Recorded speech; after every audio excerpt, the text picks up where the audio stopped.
Hi friends, இன்றைக்கி ஹெல்த்தியான டேஸ்டான கீரை தொக்கு தான் செய்ய போகிறோம்.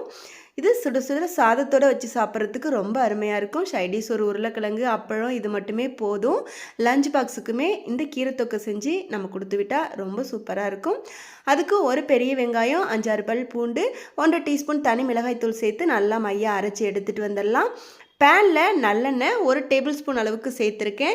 காஞ்சதும் 1/2 டீஸ்பூன் கடுகு, 1/4 டீஸ்பூன் வெந்தயம், 1/2 டீஸ்பூன் ஜீரகம், 1/4 டீஸ்பூனுக்கு பெருங்காயத்தூள் சேர்த்துட்டு நல்லா பொரிஞ்சு வந்த பிறகு அரைச்சி வச்ச விழுதை சேர்த்து பச்சை வாசனை போகிற அளவுக்கு வதக்கணும். கூடவே உப்பை சேர்த்துட்டு நல்லா வதக்கி விடணும். வெங்காயம், பூண்டு, மிளகாய்த்தூளோட பச்சை வாசனை நல்லா போனதும் இது கூட நம்ம கீரை சேர்த்துக்க போகிறோம். நான் இன்றைக்கி பசலிக்கீரை தான் எடுத்திருக்கேன். நம்ம எந்த கீரை வேணாலும் சேர்த்து இந்த தொக்கு செய்யலாம்.